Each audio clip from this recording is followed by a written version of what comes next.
Jandeko, oui, pour se présenter. Dans un frère Nabino, Willy Kabamba.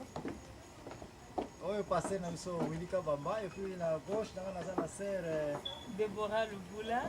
Sœur Déborah. Et puis, la nuit, la bande a boyé, maman Annie. Et puis, la souka frère. Bon, na banza, première question concernant le célibat et Zali Awa, Maman Déborah. Maman Déborah na banza, au Rwanda, on a déjà l'expérience. Comme ça, Zali Awa, on a vu photo de canaux comme célibataire avant de bal. Bate belé basili ko benga biso baza ko ngaba ye ba peut présenter ba émission concernant makamotali ba célibataire.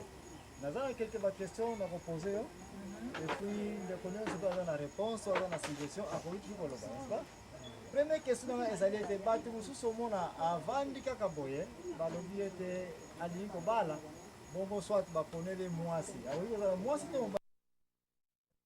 bala ngo siko ko bi prêt à ça.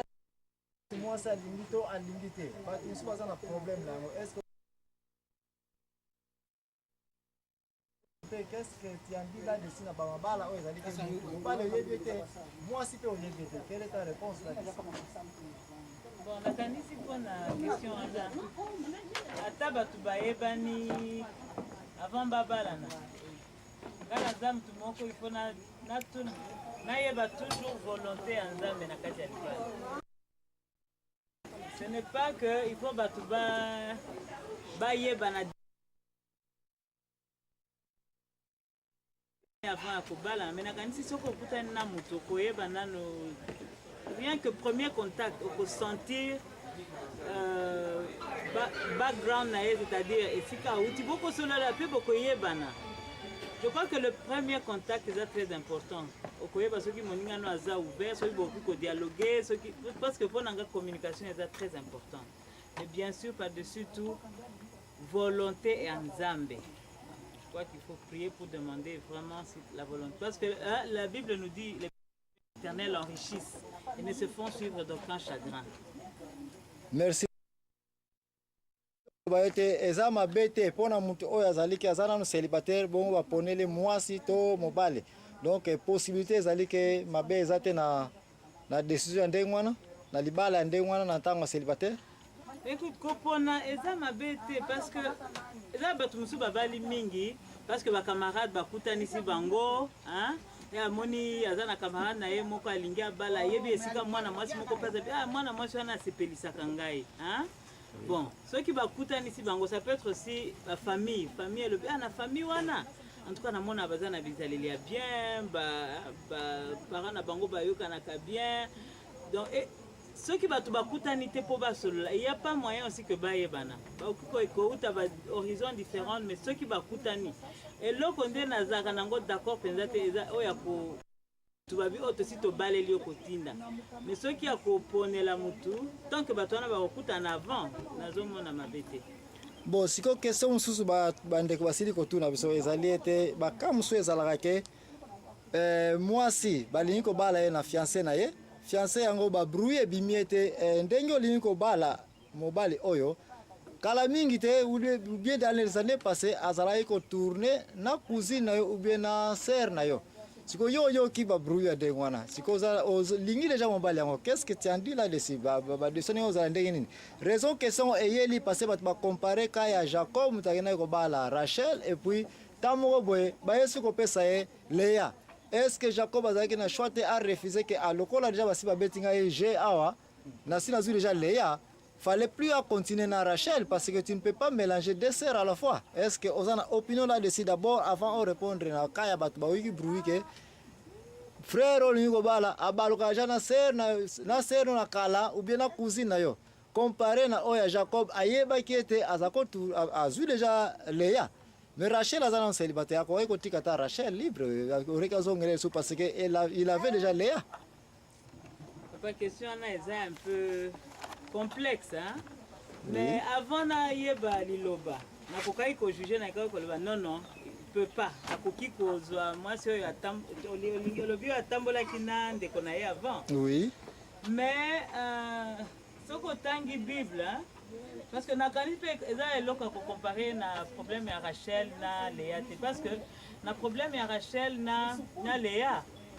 papa nde akosaki wana tokoti sikoyo na makambo ya tradition omoni papa akosaki parce que mpo na ye il fallait mwana liboso abala donc ezalaki faute ya Jacob te Jacob la femme qui l'aimait ezalaki mwasi oyo leki ya Léa donc nga wana namoni mpenza mabe ya mwana te mais bana baza bavictime ya manipulation ya baparent tu comprends mais côté sikoyo ya olingi obala sikoyo balobi azalaki kotourne na ndeko na yo omoni balobi na Bible mon peuple périt faute de connaissance ntango mosusu baza kotambola yango wana au fur et à mesure tozo avancer faut koyeba kovivre dans la sanctification bato mingi babarate mabala mpo basamizaki ils se sont amusés mais sikoyo moto alingi abala balobi na Bible ceux qui sont en Christ sont de nouvelles créatures soki nzambe moko asukoli bango bayoki ke balingani ata soki otangi Bible na buku ya Osée nzambe apesaki bolingo mpo na une femme prostituée otali na Bible otali likambo ya Tamar elle est allée se prostituer parce qu'il fallait qu'une descendance sorte d'elle donc eza problème moko spirituellement complexe mais ngana nakai so bato basololi bien il y a pas de mal. Bon, passé Willy, papa nabanza okoyi kopesa so opinion na moni osana likambo ya koloba wana. Libala eza libandeli. Donc soki bobali bobandi a zéro yo na mwasi na yo. Exact. O passé wana totika. Biloko a passé il faut kotika. Wana sili to bando compter de 1 lelo. Bon, siko lobi le passé mais to zape na ka oya Isaac, Tango ke babatindi Abraham atindi serviteur na kene koluka mwasi pona mwana Isaac. Ake kuna akutani na mwasi ozalike babaye bana kite. Tango ye histoire eza koloba ete balingana quand même dans tout ceci mais c'est aussi le passé.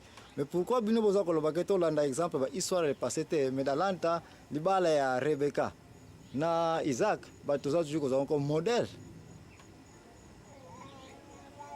Nana wako yuko répondre on pona ni boza koloba ete to landa histoire le passé te dans l'anta histoire le passé yango eza ko ya comme ndakisa ya koma ko kone uluka mwasi yoke na batuasi to bafumakanda to batabikolo na to basage ba mikuba kuloto akedai ko luka mwasi na ndenge na yekat na babikolo ba Philistine ki ba enemi na bango kutu susu neto yeko mona teni bala o ekendaki babe n'est-ce pas ekutaki cher to yesu ko mona ete mokonzi Salomon susu ndenge otiko ba Salomon pona ko luka basa bikolo étrangère oluka ba fiancé pamba sans cause conseil ba kulutu ba prophète ba zakat na Jérusalem na suka nde Salomon bokonzine kendaki na ba epanzana ki ekutaki cher. Merci mingi mama ani pona ba exemple yo sili ko pesa ngai de place yo emission na biso ezako koba pona ko loba ete makamu to ko lobela awa nde ko na ngai yo mto zaina no célibataire yo jeune garçon monete ngana za ko na classe sili na bandi ko sala mosala esili siko na komi prayer ko luka nini na bala yo mwana mwasi pe peut-être na kati na libota na bino ba para ba monete ba paipa ezalaki vers lelo teli n'est-ce pas yelen e comme ya kotela eza suma kasi te yo mona nete donc yelele mwana ba bufweni okoja okenya nini na libala et puis boke na libala sikoyo préparation ebandi koleka c'est nanga yebisanga ba préparation na côté ya basi na culture na coutume na région yo yebi comment elekelaka d'abord na côté bino mibali comme ça ngana koyebisa oyo biso mibali comment elekelaka pe donc mutu fiancé abimi alobi na lingi na bala yo soko olobi ondimi bon fiancé ngo ayeko bimele ba parents na yo donc ayeka kwala pe ba parents yo na yebo yo kanya non yo ondimi olobi ok problème ça te ebe on soka kati ke directeur pe ba parents ni basani na yo malembe ozobwaka na sa mbetu babiloko nozo ko se prépare malembe famille pe yino ba mama na yo pasomba ka nde bongo bo wana kote bakando kaka wana kokoso ezali te mutu nyonso ata na même jour bakoki kosomela tono magasin nyonso basani mais tozonga sikoyo na kote oyo ezali phase spirituelle comment bino ke fiancé oyo aye kotrouve nga parce que boyaki na kotrouve baparent na trouve yo bacondition nini bozalaka nango to angle nini bomonaka mobali ke oyo mobali oyo ye akoki kozala motema na ngai akoki kozala papa ya bana akoki kozala responsable na vie ya ndako na ngai ya bafille mosusu okomona alingi ubie mobali aza na ndako deja mobali asalaka mobali aza na motuka mobali aza na bambongo mobali bamosusu alingi mobali azala monene, bamosusu balingi mobali azala molai, bamosusu balingi mobali azala moke, mosusu balingi mobali azala kitoko, mosusu you know. Donc olingo bagé basi bozala ba condition na bino jabo socio posaki. Na ba condition oyo soki ekoki. Nde nini? Mobali oyo azali yangai. Nde na kondima ba condition na ye. Et bon aussi ba condition soki ekutani te. Prenons que olobi ete mobali oyo il faut azala ba moyen.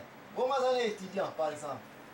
Bon ba étudiant bon soko olingi mobali azala na ba moyen siko mobali na maza étudiant parce que yo omoni ke oyo yo ozoluka fo aza na bamoyen étudiant ngo ata kutu aza ndenge nini okati ye kakati bacondition nyonso tie wana omoni ke échoué na échoué nango parce que conditionne bacondition ke ngai soki mobali oyo aza na oyo nde azwinga sikoyo